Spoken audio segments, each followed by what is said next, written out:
All right, let's talk about everyone's favorite quarterback in the NFL. That's right. Everyone thinks that Kirk Cousins is their favorite quarterback in the NFL. I did a survey and you all agree. Cousins is a weird player, right? There's just no getting around it. He's a weird player. There's a lot he does well, a lot he doesn't do very well. And just as a whole, he's kind of become the poster child in a sense for the quarterback who is very good, but isn't going to get you over the hump to win a Super Bowl if you're paying him big money, right? When you talk about guys who are of that player, Cousins is almost always the first name that gets brought up. But is that true? Is that fair to him? Or is that maybe even, giving him too much credit? Well, let's get into it. Let's talk about everything about Kirk Cousins, and then let's discuss at the end, could you win a Super Bowl with him? Or, is he even worth his contract? Let's get into it. So let's start off with this play. I want to start off with some negatives before I get into some positives. And I think this is, a good example of the key negative with Cousins, which is he can only go as far as the team around him goes. Andy Dalton was kind of talked about as sort of the, he goes up with the tide and goes down with the tide. It's like a boat, right? Where the tide is how good your talent around Cousins is, and the higher it is, the better he will look as well, but the worse it is, the worse he will look. On this play, it's going to be it's cover zero right here. Everyone's rushing. Cousins has to just get rid of the football right away. So in fairness, there's not a lot many quarterbacks can do in this situation, but still, Cousins is going to look towards Jefferson and say, okay, Jefferson, Slay, one-on-one, let's see what can happen. Cousins is going to look in that direction. He's going to throw one up, and it's going to get intercepted. Good play by Slay. Jefferson, and Cousins really weren't on the same page. You would like to see them maybe be on the same page a little bit better in that situation. But I do have to say, in a situation like this was a primetime game, and it's become a meme at this point that feels like there's enough evidence that it's maybe more than just a meme that Cousins doesn't play well on primetime. A lot of people kind of view it as, oh, well, he probably just chokes under the pressure. That's, people love to talk about, the mental side of things. To me, I think it might be as simple as, well, he's just not a guy who elevates the game that much and kind of goes with the talent around him. That also means you can only play as well when you're going up against good defenses. When you're playing primetime, typically you're playing against better defenses, right? Those are more interesting games, usually because they're two good teams. At least that's what the NFL, intends to accomplish. Doesn't always work out, but to me, it could be as simple as that. I don't know. That's just a theory. I don't have evidence behind it, but just something I thought of. Again, we see stuff like this of the Cousins maybe being a bit too timid. This is become an iconic play at this point. Also, I apologize about how blurry the footage is on this play. I don't know what happened, but just, the NFL Game Pass footage I could get was just very very like this for whatever reason. I tried refreshing, I tried restarting my computer, nothing worked. It's still just blurry, so we'll work with what we have. But, again, the situation, it's been talked to death, but it's still an important play to talk about when we discuss Cousins as a whole. They have to get the ball to the 44-yard line. This is a fourth down situation, so if they don't get the ball there, their season's over. Cousins takes the snap. I'm assuming he wanted to go to Jefferson on this play, but Jefferson was double teamed, so he's going to look towards Hockenson.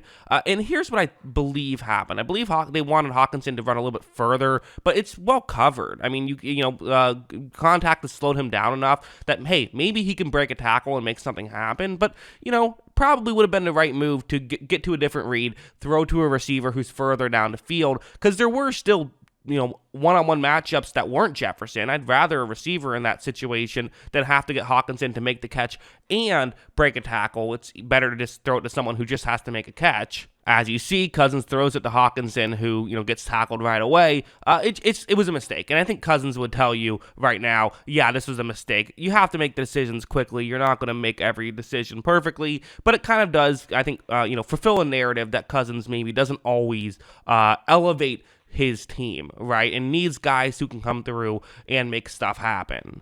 That being said, let's go over to some positives, because the reality is with Cousins, when he's in a good situation, he is legitimately great. Like, I think that's the other side of the coin that people don't talk about with Cousins. Everyone talks about the negatives, but you know what? He is a very good game manager. Like, there is a ton of value in that. Something like this.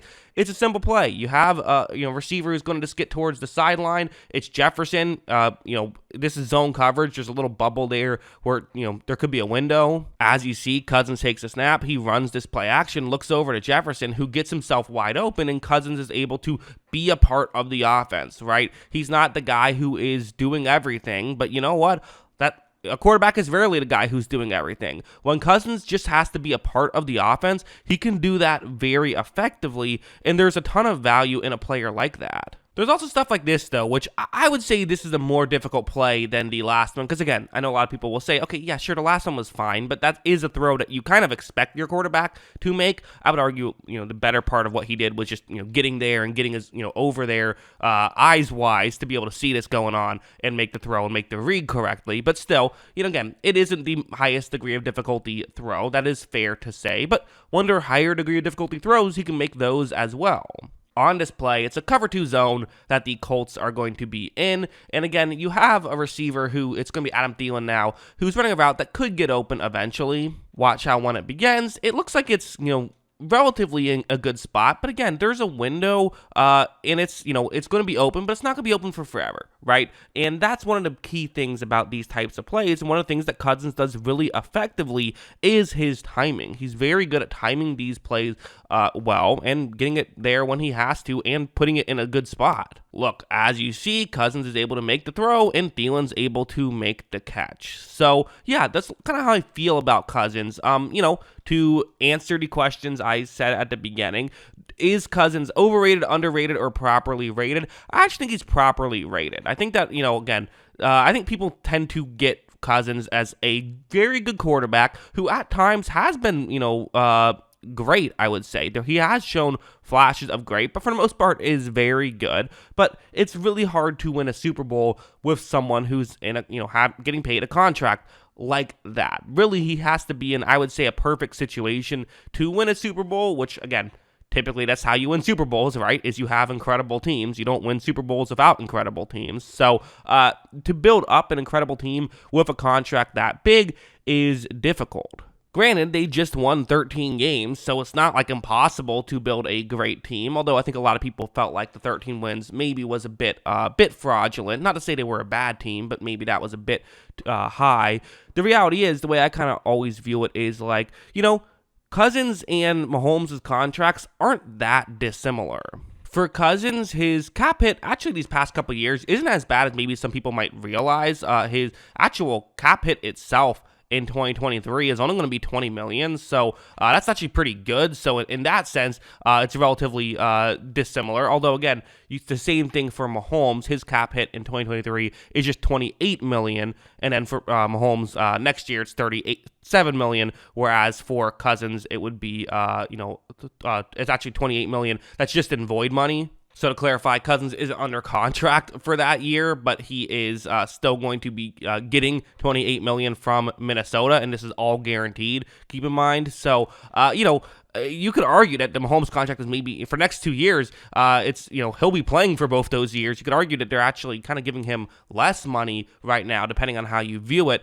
And obviously, Cousins is nowhere near Mahomes' level. So for you to win for you to win a Super Bowl, if you're just looking at, beating the defending champs, forget about, every other team in the league, you would have to find a way to get that much more value. Whatever the value is between Mahomes and Cousins, you have to get that value added on without being able to spend any extra money to do so, or being able to spend $8 million more to do so. That's just really difficult to do. So will Cousins win a Super Bowl? I would bet on no. I would. But is it possible? Of course it's possible. But yeah, those are my thoughts. What are yours? Let me know in the comments below.